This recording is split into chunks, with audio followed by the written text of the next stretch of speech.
കണ്ണൂരിലെ കൊട്ടിയൂർ, വയനാട്ടിലെ മുട്ടിൽ, പാലക്കാട്ടെ വാളയാർ, തിരുവനന്തപുരത്തെ മലയൻകീഴ്, ആലുവ, ബിനാമിപുരം ഇതൊന്നും ഇന്ന് കേവല സ്ഥലനാമങ്ങളല്ല. കേരളം കഴിഞ്ഞ രണ്ടാഴ്ചക്കിടെ അടയാളപ്പെടുത്തിയ ബാലികാ പീഡനത്തിൻ്റെ രക്തസ്ഥാനങ്ങളാണ്. വേട്ടക്കാർ മാറി മാറി വന്നു. എന്നാൽ ഇര എപ്പോഴും ചെറുത്തു നിൽക്കാൻ ശേഷിയില്ലാത്ത നിസ്സഹായ ബാല്യമായിരുന്നു. ഈ സംഭവ ശ്രേണിയിൽ ജീവനാശമുണ്ടായവരാണ് വാളയാറിലെ 13ഉം 7ഉം വയസ്സുള്ള സഹോദരിമാർ. വാളയാറിലെ സഹോദരിമാരുടെ ദുരൂഹ മരണത്തെക്കുറിച്ചാണ് അടയാളത്തിൽ ആദ്യം. വാളയാറിൽ ദുരൂഹ സാഹചര്യത്തിൽ തൂങ്ങി മരിച്ച നിലയിൽ കാണപ്പെട്ട സഹോദരിമാർ ഒരേ രീതിയിലുള്ള ലൈംഗിക പീഡനത്തിന് ഇരയായവരാണ്. ജ്യേഷ്ഠത്തി മരിച്ചപ്പോൾ നിസ്സംഗരായിരുന്ന പോലീസുകാരാണ് അനുജത്തിക്കും മരണവഴി ഒരുക്കിയത്. പോലീസിൻ്റെ ഈ മനുഷ്യത്വ വിഹീനമായ നിഷ്ക്രിയതയ്ക്കെതിരെ മുതിർന്ന CPIM നേതാവ് VS അച്യുതാനന്ദനടക്കം രംഗത്തെത്തി. സംസ്ഥാനത്തെ പോലീസിംഗിലെ അക്ഷന്തവ്യമായ പിഴവാണ് ഇത്തരം കുറ്റകൃത്യങ്ങൾ ഇങ്ങനെ ആവർത്തിക്കാൻ കാരണം.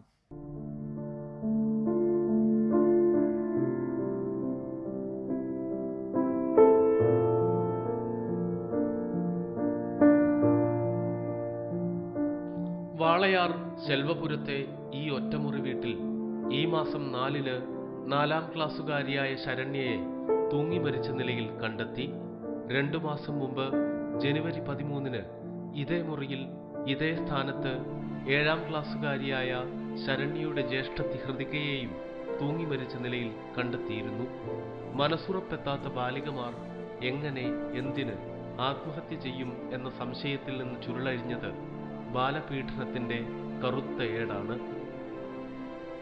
സംഭവസ്ഥലം സന്ദർശിച്ച തൃശ്ശൂർ റേഞ്ച് IG ശ്രീ അജിത് കുമാർ അദ്ദേഹം പറഞ്ഞത് ഒരു കാരണവശാലും ഈ കുട്ടി ആത്മഹത്യ ചെയ്യാൻ കഴിയില്ല. ആ കുട്ടിക്ക് അതുപോലുള്ള ഒരു സാഹചര്യമല്ല കാരണം ഏകദേശം ഒരു 3.5 അടി ഉയരമുള്ള ഒരു കുട്ടി 9 അടി ഉയരമുള്ള ഒരു ഉത്തരത്തിൽ കയറി ലുങ്കിയിൽ കെട്ടി തൂങ്ങാനുള്ള അത്രയ്ക്കുള്ള ആ ഒരു അതിസാഹസമൊന്നും ഈ കുട്ടി കാണിച്ചിട്ടില്ല എന്നുള്ളതാണ് തൃശ്ശൂർ റേഞ്ച് IG പറയുന്നത്.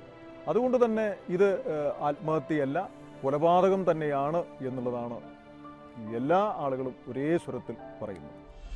സഹോദരിമാരായ ശരണ്യയും ഹൃതികയും സമാനമായ രീതിയിൽ ലൈംഗിക പീഡനത്തിന് ഇരയായെന്ന് മൃതദേഹ പരിശോധനയിൽ വ്യക്തമായി.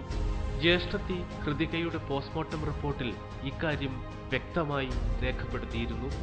എന്നാൽ ഈ റിപ്പോർട്ട് തന്നെ വീട്ടുകാരിൽ നിന്ന് പോലീസ് മറച്ചുവെച്ചു. എന്താണ് ചോദിച്ചാൽ ഞങ്ങൾക്ക് റിസൾട്ട് കിട്ടാൻ വേണ്ടി ഞങ്ങൾ ചോദിച്ചിരുന്നു. പോസ്റ്റ്മോർട്ടം റിപ്പോർട്ട് കിട്ടിയിട്ടില്ലായിരുന്നു. അപ്പോൾ അത് കിട്ടാൻ വേണ്ടി ഞങ്ങൾ വിളിച്ച് ചോദിച്ചപ്പോൾ അവർ കിട്ടിയിട്ടില്ല, കിട്ടുമ്പോൾ ഞങ്ങൾ വിവരം അറിയിക്കാം, ഇനി ഒരാഴ്ചയും കൂടി കഴിയുമെന്നൊക്കെ പണ്ട് ഞങ്ങൾ തിരിച്ചു വിടുകയുണ്ടായത്. റിപ്പോർട്ട് ഞങ്ങളുടെ കിട്ടിയിട്ടില്ല. ഈ കേസിൽ തന്നെ കൃത്യമായി റേപ്പ് ചെയ്തിട്ടുണ്ട് എന്നുള്ള ഒരു പോസ്റ്റ്മോർട്ടം റിപ്പോർട്ട് ഇവർ മൂടി വെച്ചത് എന്തിനാണ്? ആരെ സംരക്ഷിക്കാനാണ്? ഇതിൽ കൃത്യമായി ഒരു ഗൂഢാലോചന അല്ലെങ്കിൽ ഇതിൻ്റെ പിന്നിൽ രാഷ്ട്രീയ ഇടപെടലുണ്ടെന്നാണ് ഞാൻ മനസ്സിലാക്കുന്നത്. മൂത്ത സഹോദരി ഹൃതികയെ മാതാവിൻ്റെ ഇളയച്ഛൻ്റെ മകൻ V. മധു ശാരീരികമായി പീഡിപ്പിച്ചിരുന്നു എന്നാണ് ഈ ഘട്ടത്തിലുണ്ടായ വെളിപ്പെടുത്തൽ. ഒരിക്കൽ ഈ പീഡനം മാതാവ് തന്നെ നേരിട്ട് കണ്ടു. അവൻ്റെ ഭാഗത്തുനിന്ന് തെറ്റുണ്ടായി എന്നുള്ളത് അവനെ തോന്നി. പിന്നെ ഇങ്ങോട്ട് വരാണ്ടേയിരുന്നു. ഞങ്ങൾ ഈ കുട്ടി മരിക്കുന്നതിൻ്റെ മുമ്പ് വരെ അവൻ ഈ ഭാഗത്തേക്ക് വരല് ഞങ്ങൾ കണ്ടിട്ടേ ഇല്ല. പക്ഷെ അന്ന് ഞങ്ങൾ പണിക്ക് പോയ സമയത്ത് ഈ മൂത്ത കുട്ടി മരിക്കുമ്പോൾ മധു കൂടെ വന്നിട്ടുണ്ട്, V. മധു കൂടെ വന്നിട്ടുണ്ട്. മൂത്ത സഹോദരി മരിച്ച ദിവസം 2 പേർ തൂവാല കൊണ്ട് മുഖം മറച്ച് വീട്ടിൽ നിന്ന് ഇറങ്ങിപ്പോകുന്നത് ഇളയ സഹോദരി ശരണ്യ കണ്ടിരുന്നു. പോലീസിൽ ഇക്കാര്യം അറിയിച്ചിരുന്നു എങ്കിലും നടപടി ഉണ്ടായില്ല. 1ാം കേസിലെ നിർണായക സാക്ഷിയായ ശരണ്യയെയും ഇപ്പോൾ സമാനമായ രീതിയിൽ സമാനമായ സ്ഥലത്ത് തൂങ്ങി മരിച്ച നിലയിൽ കണ്ടെത്തിയിരിക്കുന്നു. ഈ പെൺകുട്ടി കൊല്ലപ്പെടുന്നതിന് ഒരു 15 മിനിറ്റ് മുമ്പ് ചെറിയ പെൺകുട്ടി, ഇപ്പോൾ മരിച്ച പെൺകുട്ടി വീട്ടിൽ നിന്നും 2 ആളുകൾ ഇറങ്ങിപ്പോകുന്നത് കണ്ടിട്ടുണ്ട്. മുഖം മറച്ച 2 ആളുകൾ ഇറങ്ങിപ്പോകുന്നത് കണ്ടിട്ടുണ്ട്. അത് പോലീസിനോട് മൊഴി കൊടുത്തിട്ടുണ്ട്, പോലീസിന് മൊഴി കൊടുത്തിട്ടുണ്ട്. ഒപ്പം തന്നെ നമ്മുടെ ഈ കുട്ടി പഠിക്കുന്ന കഞ്ചിക്കോട് സ്കൂളിലെ അധ്യാപകർ ഇത് പോലീസിനോട് പറഞ്ഞിട്ടുണ്ട്. ഇത്രയൊക്കെ ഉണ്ടായിട്ടും പോലീസിൻ്റെ ഭാഗത്തു നിന്നും കടുത്ത അനാസ്ഥ ഈ ഒരു കാര്യങ്ങളിൽ ഉണ്ടായിട്ടുണ്ട് എന്നുള്ളതാണ് ഇതിനെപ്പറ്റി ഈ ഒരു 2 പെൺകുട്ടികളുടെ മരണവുമായി ബന്ധപ്പെട്ട് പറയാൻ. ഒന്ന് പ്രധാനമായി ഈ കുട്ടി സാക്ഷിയാണ്. ആ ദുരന്തത്തിന് സാക്ഷിയായ ഈ കുട്ടിയെ ഇല്ലായ്മ ചെയ്യുമെന്നുള്ളത് അവർക്കറിയില്ലെങ്കിലും പോലീസുകാർക്ക് അറിയാമായിരിക്കും. കാരണം അവർക്കറിയാലോ ഇത്തരത്തിലുള്ള കേസിലുള്ള പ്രതികളെ എങ്ങനെ സംരക്ഷിക്കണമെന്ന്. അപ്പോൾ എന്നിട്ടും ആത്മഹത്യ എന്ന് വരുത്തി തീർക്കാനും ആ ആത്മഹത്യ ചെയ്ത ആളുകളെ, ആത്മഹത്യക്ക് പ്രേരണയായ ആൾക്കാർ, ആത്മഹത്യ ആണെന്ന് ഞാൻ വിശ്വസിക്കുന്നില്ല എങ്കിൽ പോലും അതിന് പ്രേരണയായ ആളുകൾ, ഇവർ കൃത്യമായ ആളുകളെ ചൂണ്ടിക്കാട്ടിയിട്ട് പോലും എന്തുകൊണ്ടാണ് അവർ അറസ്റ്റ് ചെയ്യാതിരുന്നത്? എന്തിനു വേണ്ടിയാണ്, ആർക്ക് വേണ്ടിയാണ് ഈ ഗവൺമെൻറ്റും പോലീസുകാരും നിലനിൽക്കുന്നത്? പോലീസിൻ്റെ ഭാഗത്തുനിന്ന് ശരിക്കുള്ള നടപടി എടുത്തതാണെങ്കിൽ ഈ ഇളയ കുട്ടി നഷ്ടപ്പെടില്ലായിരുന്നല്ലോ. അവരത് ആത്മാർത്ഥിയാണെന്ന് വരുത്തി തീർത്തതിൻ്റെ കാരണം എന്തുകൊണ്ടാണെന്ന് അറിയില്ല. അവർ തറപ്പിച്ച് പറഞ്ഞല്ലോ മൂത്ത കുട്ടി ആത്മാർത്ഥി ചെയ്ത് തന്നെയാണെന്ന് അവർ പറഞ്ഞല്ലോ. അതെന്തിനു വേണ്ടിയായിരുന്നു? അവർക്ക് അന്ന് ഈ ഇളയ കുട്ടി പറഞ്ഞ 2 ആൾ കർശിപ്പ് മുഖത്ത് കെട്ടിപ്പോകുന്നത് കണ്ടു എന്ന് പറഞ്ഞല്ലോ. ആ 2 വ്യക്തികൾ ഇവരാണെന്നും പറഞ്ഞിട്ട് ഇപ്പോൾ അറസ്റ്റ് ചെയ്തിരിക്കുന്നത്. അപ്പോൾ അവർക്ക് ഇന്ന് തോന്നിയ സംശയം അന്ന് എന്തുകൊണ്ട് തോന്നിയില്ല? ഇന്നിപ്പോൾ മൂടി ഇട്ട് പോയ വ്യക്തികൾ 2 എം മധു വി മധു എന്നാണ് പറഞ്ഞിട്ട് അറസ്റ്റ് ചെയ്തിരിക്കുന്നത്. അപ്പോൾ ഇന്ന് പോലീസുകാർക്ക് തോന്നിയ സംശയം മൂത്ത കുട്ടി മരിച്ചപ്പോൾ എന്തുകൊണ്ട് തോന്നിയില്ല? അന്ന് അവർ സംശയത്തിൻ്റെ പേരിൽ ഇവരാണെന്നും പറഞ്ഞ് പ്രതിയാക്കിയിട്ട് പിടിക്കുമെങ്കിലും ആണെങ്കിൽ എന്തെങ്കിലും ഒരു കാരണം വെച്ചെങ്കിലും എനിക്ക് ചെറിയ കുട്ടി നഷ്ടപ്പെടില്ലായിരുന്നു. മാതാവിന്റെ ഇളയച്ചന്റെ മകൻ വി മധു, മാതാവിന്റെ സഹോദരീ പുത്രൻ എം മധു, അയൽവാസി പ്രദീപ് കുമാർ, പിതാവിന്റെ സുഹൃത്ത് ഷിബു എന്നിവരെയാണ് പോലീസ് അറസ്റ്റ് ചെയ്തിരിക്കുന്നത്. എന്നാൽ ഇവരല്ല യഥാർത്ഥ പ്രതികളെന്നാണ് മാതാപിതാക്കളുടെ വാദം.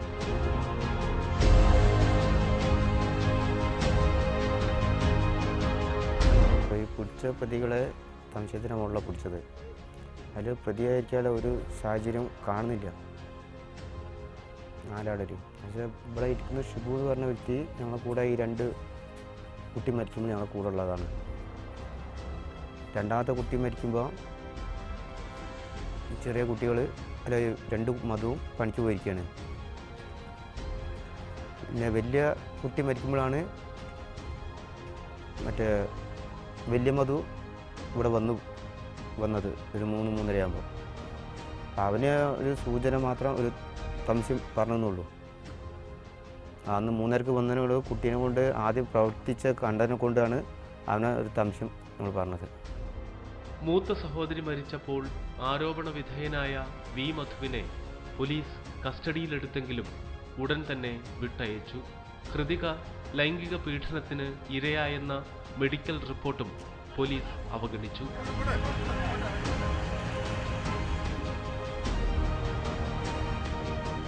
പോലീസ് മൂത്ത കുട്ടി ആത്മഹത്യ ചെയ്തു അല്ലെങ്കിൽ കൊല്ലപ്പെട്ട നിലയിൽ കാണപ്പെട്ട ആ ഒരു ദിവസം അല്ലെങ്കിൽ അതിൻ്റെ പിറ്റേ ദിവസം ഈ മധു എന്ന് പറയുന്ന ഇപ്പോൾ പ്രതിയായിട്ടുള്ള മധുവിനെ പോലീസ് ചോദ്യം ചെയ്യുന്നതിന് വേണ്ടി കസ്റ്റഡിയിലെടുത്തിട്ടുണ്ട്.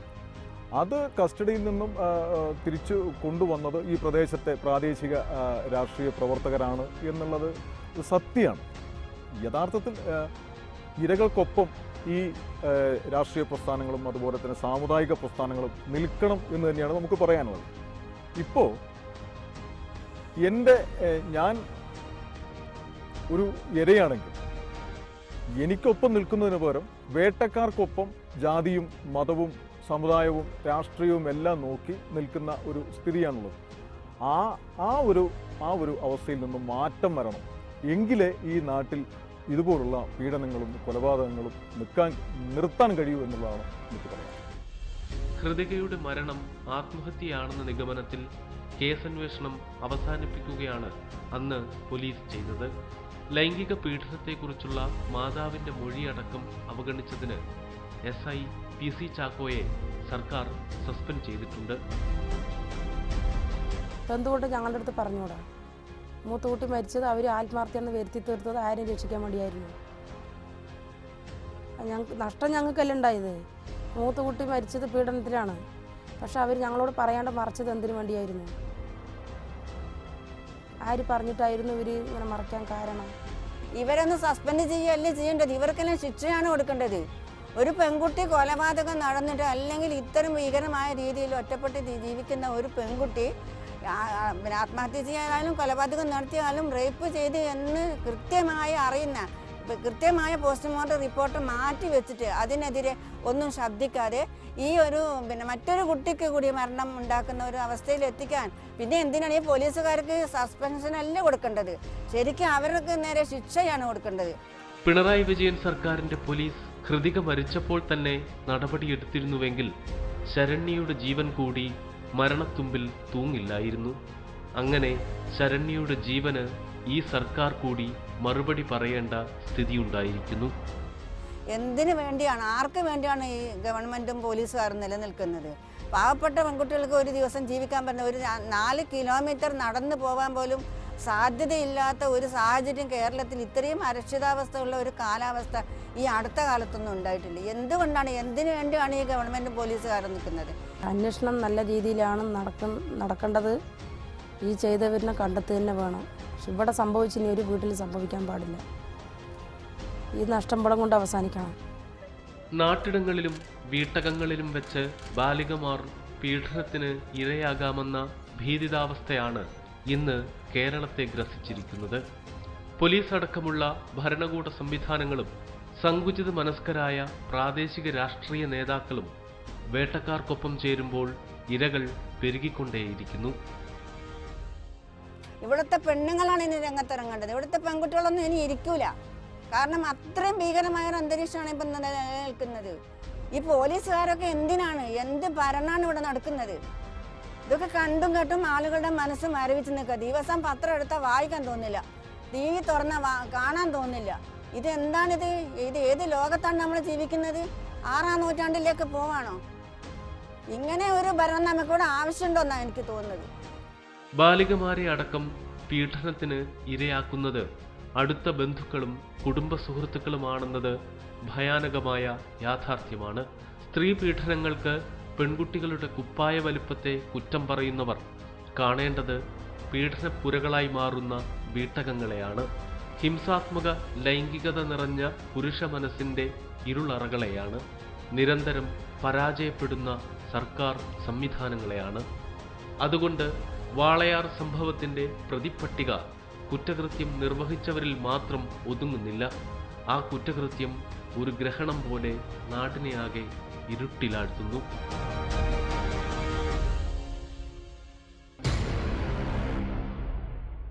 വയനാട്ടിലെ യത്തീംഖാനയിലുള്ള ബാലികമാർ കൂട്ടത്തോടെ പീഡിപ്പിക്കപ്പെട്ട സംഭവം അക്ഷരാർത്ഥത്തിൽ കേരളത്തെ സ്തബ്ധമാക്കി. യത്തീംഖാനയിൽ നിന്ന് സ്കൂളിലേക്ക് പോകും വഴി സമീപത്തെ കടയിലുള്ളവർ പ്രലോഭിപ്പിച്ച് കീഴടക്കുകയും ഭീഷണിപ്പെടുത്തി പീഡിപ്പിക്കുകയും ചെയ്തുവെന്നാണ് കേസ്. അനാഥ ബാല്യങ്ങളെ പിച്ചി ചീന്തി ഹീനദുര തീർത്തവർ ഈ നാടിനെ ആകെ അപമാനിതമാക്കി. വയനാട്ടിൽ മുട്ടിൽ യത്തീംഖാനയിൽ നിന്ന് സ്കൂളിലേക്ക് പോകുന്ന വഴിയാണ് 7 ബാലികമാർ സമീപത്തെ കടമുറികളിൽ വെച്ച് നിരന്തര പീഡനത്തിന് ഇരയായത്. 8ലും 9ലും പഠിക്കുന്ന പെൺകുട്ടികളെ മധുരം കാട്ടി വിളിച്ച് പീഡനക്കെണിയിൽ അകപ്പെടുത്തി. മിഠായി വാങ്ങാനെത്തിയ കുട്ടികളെ കെട്ടിയിട്ട് നഗ്നചിത്രങ്ങൾ പകർത്തി. പിന്നീട് ഈ നഗ്നചിത്രങ്ങൾ കാട്ടി നിരന്തരം പീഡിപ്പിച്ചു. അങ്ങനെ നിരാലംബ അനാഥ ബാല്യങ്ങളെ പീഡിപ്പിച്ച് ദുര തീർക്കുന്ന നികൃഷ്ട സമൂഹമായി ഈ നാട് മാറി. കഴിഞ്ഞ ദിവസം ഓർഫനേജിൽ നടന്ന സംഭവം, ഒരു 1/4 കിലോമീറ്റർ നടക്കാനുള്ള സ്ഥലമേ ഉള്ളൂ. 7 പെൺകുട്ടികളാണ് റേപ്പ് ചെയ്യപ്പെട്ടത്. ഞാൻ അവിടെ പോയി കണ്ടതാണ് ആ അവസ്ഥകളൊക്കെ. അപ്പോൾ ഒരു ചെറിയ ഒരു അനാസ്ഥ അവരുടെ ഭാഗത്തു നിന്ന് വന്നപ്പോഴേക്കും ഈ 7 പെൺകുട്ടികളുടെ മാനാണ് നഷ്ടപ്പെട്ടിരിക്കുന്നത്. ഈ പിച്ചിച്ചിന്തപ്പെടുന്ന പെൺകുട്ടികളുടെ ദീനരോധനങ്ങൾ കേട്ട് മനുഷ്യരുടെ മനസ്സുകളൊക്കെ മരവിച്ചിരിക്കുകയാണ്. അപ്പം ഗവൺമെന്റിന്റെ ഭാഗത്തു നിന്നും ഇതിനൊരു ഉണർവുണ്ടാവണം. കഴിഞ്ഞ ജനുവരി ആദ്യവാരം മുതൽ യത്തീംഖാനയിലെ പെൺകുട്ടികളെ നിരന്തര ലൈംഗിക വൈകൃതത്തിന് ഇരയാക്കി. 7 പെൺകുട്ടികൾ ക്രൂരമായ പീഡനത്തിന് ഇരയായെന്നാണ് മെഡിക്കൽ റിപ്പോർട്ട്. ഇതിലെ നടന്നു വരുമ്പോൾ അവർ നിരപരാധികളാണ്. അവരെ വഴിയിൽ പ്രലോഭിപ്പിച്ചതിനാണെന്ന് യാതൊരു സംശയവും അക്കാര്യത്തിലില്ല. ആ കുട്ടികൾക്ക് എല്ലാവിധ സുഖ സൗകര്യങ്ങളും കൊടുത്തു വരുന്ന നിരപരാധികളായ കുട്ടികളെ ആദ്യമായിട്ട് അവർ പീഡിപ്പിക്കാൻ ശ്രമിക്കുകയും അതിൻ്റെ ഫോട്ടോകളും ദൃശ്യങ്ങളും എടുത്ത് അവരെ വീണ്ടും ഭയപ്പെടുത്തുകയും പീഡിപ്പിക്കുകയും ചെയ്തതിന് ശേഷം നിർബന്ധമായിട്ടും അവർക്ക് സെക്സുമായി തയ്യാറാകണമെന്ന് അവരെ ഭീഷണിപ്പെടുത്തിയിട്ട് അവരെ പിടിക്കുകയും യത്തീംഖാനയുടെ തൊട്ട് മുന്നിൽ തന്നെ യത്തീംഖാനയുടെ കാവലുകളാകേണ്ട കടക്കാരും യത്തീംഖാനയുടെ കാവലുകളാകേണ്ട നാട്ടുകാരും ഇന്ന് യത്തീംഖാനയുടെ കഴുകന്മാരായി മാറി. യത്തീംഖാനയിലെ കുട്ടികളോ അതിൻ്റെ ഭാരവാഹികളോ ഈ പുറത്തു നിന്നിട്ട് ഈ ജാതി കാര്യങ്ങൾ ഈ കുട്ടികളുമായിട്ട് ഈ മോശത്തരം പ്രവർത്തിക്കുന്നത് ആദ്യം അറിയാൻ കഴിഞ്ഞിട്ടില്ല. അറിഞ്ഞ ഉടനെ അത് പ്രതികരിക്കുകയും ചെയ്തിട്ടുണ്ട്. അതിന് വേണ്ടപ്പെട്ട ആളുകളുമായി ബന്ധപ്പെട്ടിട്ടുണ്ട്. ഇന്ന് ആ കുട്ടികൾക്കുണ്ടായ ദുരനുഭവം ഈ നാട്ടിലുള്ള ആളുകൾക്കായിരുന്നുവെങ്കിൽ ഈ നാട്ടുകാർ എങ്ങനെ പ്രതികരിക്കുമെന്നുള്ളത് ഈ ചോദ്യത്തിലൂടെ നിങ്ങൾ മനസ്സിലാക്കേണ്ടതെന്ന്. കഴിഞ്ഞ 3-ാം തീയതി സമീപത്തെ ഒരു ഹോട്ടലിൽ നിന്ന് ദുരൂഹ സാഹചര്യത്തിൽ ഒരു പെൺകുട്ടി ഇറങ്ങി വരുന്നത് അധ്യാപകർ കണ്ടതോടെയാണ് പീഡന വിവരം പുറത്തറിയുന്നത്. അധ്യാപകർ യത്തീംഖാന അധികൃതരെ വിവരമറിയിച്ചു. തുടർന്ന് നടത്തിയ കൗൺസിലിംഗിൽ പീഡാനുഭവം പെൺകുട്ടികൾ വിവരിച്ചു. യത്തീംഖാന അഡ്മിനിസ്ട്രേറ്ററാണ് വിവരം പോലീസിനെ അറിയിക്കുന്നത്. നിർഭാഗ്യവശാൽ എന്ന് പറയട്ടെ, ഈ കാര്യങ്ങളൊക്കെ ഈ കുട്ടികൾ വഴിയിൽ നടന്നു വരുന്ന സമയത്ത് കഴുക കണ്ണുമായി കാമവികാരവുമായി കാമപിശാചുക്കള് ഈ നാട്ടിലെ ചെറുപ്പക്കാർ അതിൽ ഉൾപ്പെട്ടിട്ടുണ്ടെങ്കിൽ അതിലുൾപ്പെട്ടെന്നുള്ളതാണ് മനസ്സിലാക്കുന്നത്. ഉൾപ്പെട്ടവർ തീർച്ചയായും ശിക്ഷിക്കപ്പെടണം. അതിൽ നിരപരാധികളുണ്ടെങ്കിൽ അവർ രക്ഷപ്പെടുകയും വേണം. സ്ഥാപനത്തിൻ്റെ അടുത്ത് വല്ല തെറ്റുകുറ്റോ കുറവുകളോ വന്നിട്ടുണ്ടെങ്കിൽ അതിനെ ചോദ്യം ചെയ്യുകയും വേണം. അതിനെയും നാം മോശമായിട്ടോ അതിനെ നമ്മൾ നന്നാക്കിയോ പറയാൻ നമ്മൾ ആളല്ല. പക്ഷേ എന്നിരുന്നാലും 15 വയസ്സിന് പ്രായമുള്ള താഴേക്കുള്ള പ്രായം മാത്രമുള്ള ഈ കുട്ടികളെ പ്രലോഭിപ്പിച്ചത് അവരെ പീഡിപ്പിച്ചത് ഏതൊരുത്തനായാലും അത് തെറ്റ് തന്നെയാണെന്നും അതിനെ നാടടങ്കം വിമർശിക്കുകയും അവർക്കെതിരാണെന്നുള്ളതും നമ്മൾ ഇതിനോട് പറയാൻ ഉദ്ദേശിക്കുകയാണ്. കടയുടമകൾ ഉൾപ്പെടെ 6 പേരെയാണ് പോസ്കോ നിയമമടക്കം ചുമത്തി പോലീസ് അറസ്റ്റ് ചെയ്തത്. ജില്ലാ മജിസ്ട്രേറ്റിന് മുൻപാകെ പെൺകുട്ടികൾ മൊഴി നൽകുകയും ചെയ്തു. എന്നാൽ പകൽ സമയത്ത് പീഡനം നടക്കില്ല എന്ന് വാദിച്ച് ഒരു വിഭാഗം ആളുകൾ പോലീസ് നടപടിക്കെതിരെയും രംഗത്ത് വന്നിട്ടുണ്ട്. ഈ സംഭവത്തെക്കുറിച്ച് പറയുകയാണെങ്കിൽ പ്രദേശവാസികൾ എന്ന നിലയ്ക്ക് ഈ ജനങ്ങൾക്കിടയിൽ ഇപ്പോഴും ദുരൂഹത ബാക്കിയാണ്. കാരണം ഈ സംഭവം നടന്നു എന്ന് പറയുന്നത് രണ്ട് പീഠമുറികൾക്കുള്ളിൽ വെച്ചാണെന്ന് പറയുന്ന അന്വേഷണ വിഭാഗത്തിൻ്റെ ആളുകളും മറ്റുള്ള റിപ്പോർട്ട് അതുപോലെ ചാനലുകളിലും വാർത്താ മാധ്യമങ്ങളിലും മനസ്സിലാക്കാണ്. പക്ഷേ ഈ പകലാണ് ഈ കാര്യങ്ങളൊക്കെ നടന്നിട്ടുള്ളത്. പകൽ വെളിച്ചത്തിലാണ് ഈ കാര്യങ്ങളൊക്കെ നടന്നിട്ടുള്ളത്. ഇത്തരത്തിലുള്ള ക്രൂരകൃത്യങ്ങൾ നടക്കുകയാണെങ്കിൽ അത് ജനങ്ങളെ സംബന്ധിച്ചിടത്തോളം ഇതിൽ ഇനിയും ദുരൂഹതകൾ ബാക്കിയാണ്. ഇരകളുടെ കൂടെ പക്ഷത്ത് നിൽക്കാതെ പ്രതികളുടെ കൂടെ നിന്നുകൊണ്ട് ഈ സ്ഥാപനത്തെ തേജോവധം ചെയ്യുന്നതിന് വേണ്ടി ഓരോ കാര്യങ്ങൾ ഇല്ലാത്ത അനാവശ്യങ്ങൾ പറഞ്ഞു വരുത്തിക്കൊണ്ട് ഇനിയും വളർന്നു വരുന്ന ഒരു പാവപ്പെട്ട തലമുറ, ഈ വളർന്നു വരുന്ന അനാഥ മക്കൾ ഇവിടെ ഉണ്ട്. ഈ അനാഥ മക്കൾ ഈ സ്ഥാപനത്തിന് ദോഷമായ രീതിയിൽ വെറുതെ കിംവദന്തികൾ പറഞ്ഞു വരുത്തുകയാണ്. സത്യം അന്വേഷിച്ചിട്ട് രണ്ടും കണ്ടുപിടിച്ചിട്ട് നിരപരാധിയായ ആളുകൾ ഇതിലുണ്ടെങ്കിൽ രക്ഷപ്പെടുത്തണം. സ്ഥാപനത്തിനടുത്ത് തെറ്റുണ്ടെങ്കിൽ അതിനുവേണ്ടി ആക്ഷനുകൾ എടുക്കണം. പാവപ്പെട്ട കുട്ടികളായ ഇരകളായ യത്തീമായ പെൺകുട്ടികൾക്കെതിരെ ഇപ്പോഴും ശബ്ദിക്കുന്ന ആളുകളുണ്ടെങ്കിൽ അവരുടെ പേരിലും അന്വേഷണം നടത്തണം. അവരുടെ പേരിലും കുറ്റം അന്വേഷിക്കണം. അവർക്കെതിരെ കൂട്ടുപ്രതികളുണ്ടോ? മാത്രമല്ല വ്യഭിചാരത്തിനും ഇതുപോലത്തെ പീഡന കാര്യങ്ങൾക്കും അവർക്ക് ഒത്താശ പാടുകയും അവരോട് കൂട്ടുനിൽക്കുകയും ചെയ്യുന്ന ആളുകളെ ചോദ്യം ചെയ്യപ്പെടണം. യത്തീംഖാനയിലെ 300ഓളം അന്തേവാസികൾക്ക് മതിയായ സുരക്ഷ ഒരുക്കുന്നതിൽ അധികൃതർ പരാജയപ്പെട്ടു എന്നാണ് ഉയരുന്ന ആക്ഷേപം. മുൻപും യത്തീംഖാന കേന്ദ്രീകരിച്ച് പീഡനം നടന്നതായി ഒരു വിഭാഗം പ്രദേശവാസികൾ പരാതിപ്പെടുന്നു. രാത്രി ഏതാണ്ട് 9:30-10 മണി സമയത്താണ് അവരെ രാത്രി മദ്രസ വിടാറുള്ളത്. ആ സമയങ്ങളിലും മദ്രസ കഴിഞ്ഞ് അവർ പോകുന്നത് 100-400ഓളം വിദ്യാർത്ഥികൾ റോഡിലൂടെ നടന്ന് പോകുന്ന ഒരു കാഴ്ച പതിവായി ഞങ്ങൾ നാട്ടുകാർ എന്നുള്ള നിലയ്ക്ക് അവിടെ കാണാൻ സാധിക്കാറ്. ആ സമയങ്ങളിൽ ഇവർ അവിടെ കാണുന്ന നമ്മളെ ആ സ്കൂളിൽ തന്നെ പഠിക്കുന്ന വിദ്യാർത്ഥികൾക്ക് പ്രേമലേഖനങ്ങൾ അടക്കമുള്ള കാര്യങ്ങൾ കൈമാറ്റം ചെയ്യുന്നത് ഞങ്ങൾ നാട്ടുകാരുടെ ശ്രദ്ധയിൽപ്പെട്ടിരുന്നു. ഇത് ഞങ്ങൾ അവിടെ മാനേജർ അടക്കമുള്ള ആ യത്തീംഖാന ഭരണ അധികാരികളുടെ മുന്നിൽ സൂചിപ്പിക്കുകയും എന്നാൽ ഈ കാലം ഇന്നോളമായിട്ടും അത്തരം കാര്യങ്ങളെക്കുറിച്ച് പിന്നീട് അവരൊരു അന്വേഷണങ്ങളോ അല്ലെങ്കിൽ ഈ പ്രദേശത്തുള്ള നാട്ടുകാരോട് എന്തെങ്കിലും സഹകരണമോ ഒന്നും തന്നെ അവർ സ്വീകരിച്ചിട്ടില്ല. ഇതിൽ ഞങ്ങൾ പ്രധാനമായും പറയുന്നത് ഈ പിടിക്കപ്പെട്ട ആളുകൾ ഇതിൽ നിരപരാധികളാണ് എന്നല്ല, അവരിൽ നിരപരാധിത്വമുണ്ടെങ്കിൽ അത് തെളിയിക്കപ്പെടണം എന്നുള്ളതാണ്. അറസ്റ്റിലായ 6 പേരിൽ 5 പേരും 25 വയസ്സിന് താഴെയുള്ളവരാണ്. 2 പേർ വിവാഹിതരുമാണ്. ഈ പീഡന കേന്ദ്രത്തിൽ വെച്ച് കൂടുതൽ പെൺകുട്ടികൾ ചൂഷണത്തിന് ഇരയായോ എന്നും സംശയിക്കുന്നുണ്ട്. ഈ പീഡന ദൃശ്യങ്ങൾ മൊബൈലിലൂടെ പ്രചരിപ്പിക്കപ്പെട്ടു എന്നതാണ് മറ്റൊരാശങ്ക. ഞങ്ങൾക്കിതിൽ സംശയം ഉളവാകാണ്ടായ ഒരു കാരണം അവിടുത്തെ ഒരു വിദ്യാർത്ഥി ഷെയർ ചെയ്ത് അവരെ സുഹൃത്തുക്കളുമായിട്ട് എന്ന് പറയപ്പെടുന്ന വീഡിയോ ചിത്രങ്ങൾ, മൊബൈൽ ചിത്രങ്ങൾ ഞങ്ങൾ പരിശോധിച്ച് നോക്കുമ്പോൾ ഈ ഇര ചേർക്കപ്പെട്ട 7 പെൺകുട്ടികളുടെയും വിവിധ തരങ്ങൾ ഫോട്ടോകൾ ഞങ്ങൾക്ക് അതിൽ കാണാൻ വേണ്ടി സാധിച്ചിട്ടുണ്ട്. അത്തരമൊരു വിദ്യാർത്ഥി ഇത്തരമൊരു സ്ഥാപനത്തിനകത്ത് നിന്നുകൊണ്ട് ഇങ്ങനെ ഒരു ദൃശ്യ പ്രചരണം നടത്താൻ സാധിക്കുമോ എന്നുള്ളത് കൂടി അന്വേഷണ ഉദ്യോഗസ്ഥരുടെ പരിധിയിൽ വരേണ്ടതുണ്ട്. അതുപോലെ തന്നെ ഈ വിദ്യാർത്ഥികളെ, പെൺകുട്ടികളെ 10 മണി സമയത്ത്, ഈ രാത്രി 10 മണി സമയത്തൊക്കെ ഈ റോഡിലൂടെ കൊണ്ടുപോകുമ്പോൾ അവർക്ക് ആവശ്യമായ, അവരെ സംരക്ഷിക്കാൻ ആവശ്യമായ അവരുടെ വാർഡന്മാരൊന്നും ഉണ്ടാകാറില്ല. മിക്കവാറും സമയങ്ങളിൽ നമ്മൾ കാണാറ് ഒരു 2 അവരെ സമപ്രായക്കാരായിട്ടുള്ള 2 മിസ്സിനെയാണ് ഞങ്ങൾ അവരെ കൂടെ കാണാറുള്ളത്. എതിർ ശബ്ദം ഉയർത്താൻ കഴിയാത്ത നിസ്സഹായതയാണ് ബാലികമാരെ പീഡിപ്പിക്കാൻ നികൃഷ്ട ജന്മങ്ങളെ പ്രേരിപ്പിക്കുന്നത്. ഇവർ അനാഥ ബാല്യങ്ങൾ കൂടിയായപ്പോൾ പീഡകർ അനുയോജ്യ ഇരകളെ കിട്ടിയ ഉന്മാദാവസ്ഥയിലായി. എന്നാൽ ഇവിടെ വെളിവാകുന്നത് 6 പേരുടെ ക്രൗര്യമല്ല, ഒരു സമൂഹത്തെയാകെ ഗ്രസിച്ച കുറ്റകൃത്യവാസനയാണ്. ഒരു കാലം ദുഷിച്ച് കിട്ടുപോകുന്നതിൻ്റെ ദുരന്ത ചിത്രമാണ്. പാലക്കാട്ടെ വാളയാറിൽ 20കാരി ആത്മഹത്യ ചെയ്ത സംഭവത്തിലും പോലീസ് വിമർശിക്കപ്പെടുകയാണ്. ലൈംഗിക അതിക്രമത്തെ തുടർന്നാണ് പെൺകുട്ടി ആത്മഹത്യ ചെയ്തത് എങ്കിലും പോലീസ് നിന്നത് വേട്ടക്കാരുടെ പക്ഷത്താണ്. വാളയാറിലെ സഹോദരിമാരുടെ ദുരൂഹ മരണം കേരളത്തെ നടുക്കിയ ദിനങ്ങളിൽ തന്നെയാണ് സമീപ മേഖലയായ ശിവജി നഗറിൽ 20കാരിയായ ആശ എന്ന പെൺകുട്ടി ആത്മഹത്യ ചെയ്തത്.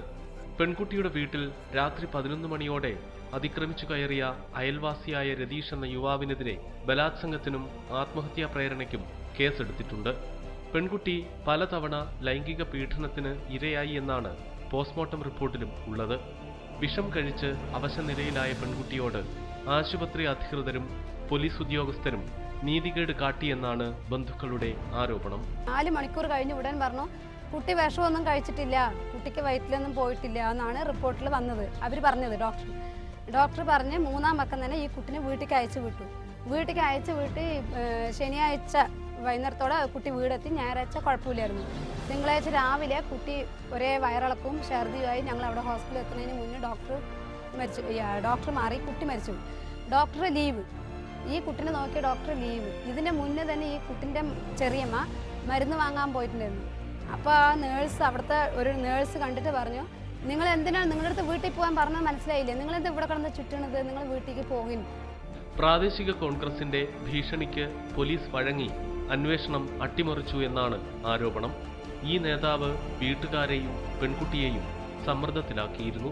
അനന്തകൃഷ്ണനും ഈ സുകുമാരൻ പറഞ്ഞ കുട്ടി ഇയാളും കൂടിയിട്ട് ആ കുട്ടിനെ കാണാൻ പോയിട്ട് ആ കുട്ടിയോട് ആശയോട് പറഞ്ഞിരിക്കുന്നു, നീ മരണപ്പെട്ട് നീ കേസിൽ നിന്ന് പിൻവലിക്കണം, നീ കേസിൽ നിന്ന് പിൻവലിച്ചാൽ നിനക്ക് നല്ലത്, നിന്റെ കുടുംബത്തിന് നല്ലത്, ഇല്ലെങ്കിൽ ഞങ്ങൾ കേസ് നീ കോടതി കൊടുത്താൽ ഞങ്ങൾ കോടതി വന്ന് പറയും നിന്നെ അവിടെ തൊട്ടു ഇവിടെ തൊട്ടു എന്ന് പറഞ്ഞ് നിന്റെ വാഴക്ക് മൊത്തം നാശമാക്കും, ഞങ്ങൾ ഇല്ലാത്തതൊക്കെ പറഞ്ഞു കഴിഞ്ഞാൽ നിനക്കൊരു കല്യാണം വരില്ല, നിന്റെ വീട്ടുകാർക്ക് നന്നായി വെളിയിലിറങ്ങി നടക്കാൻ പറ്റില്ല എന്ന് ഈ കുട്ടീൻ്റെ അടുത്ത് പറഞ്ഞത്രേ. ഇത് ഞങ്ങൾക്കറിയില്ല. പക്ഷെ ഞങ്ങൾ നോക്കാൻ പോയ ആൾക്കാരുടെ അടുത്ത് ഈ കുട്ടി ഇത് പറഞ്ഞു, ചേച്ചി ഇങ്ങനെയൊക്കെ പറയുന്നുണ്ട്, ഞങ്ങൾ എന്ത് ചെയ്യണം എന്ന് ചോദിച്ചാൽ ഞങ്ങൾ പറഞ്ഞു, നീ എന്ത് പറഞ്ഞാലും കുഴപ്പമില്ല, ഇതിൽ നീ മുൻകളിൽ തന്നെ നിൽക്കുന്നോ, നിന്റെ ബാക്കിൽ ഞങ്ങൾ എല്ലാവരും ഉണ്ട്, നീ നാട്ടുകാർ മൊത്തം ഉണ്ട്, നീ ഇതുകൊണ്ട് പേടിക്കണ്ട, നീ ഇതിൽ നിന്നോന്ന് ഞങ്ങൾ ആ കുട്ടിയോട് പറഞ്ഞു. ഈ മാസം 1-ന് വിഷം കഴിച്ച പെൺകുട്ടിയെ 3-ന് ആശുപത്രിയിൽ നിന്ന് ഡിസ്ചാർജ് ചെയ്യുകയും 2 ദിവസത്തിനുള്ളിൽ രോഗം മൂർച്ഛിച്ച് മരിക്കുകയുമായിരുന്നു. അവർ പെരുമാറി പറഞ്ഞാൽ ഞങ്ങളുടെ അടുത്തൊന്നും അങ്ങനെയൊന്നും ഇതായില്ല.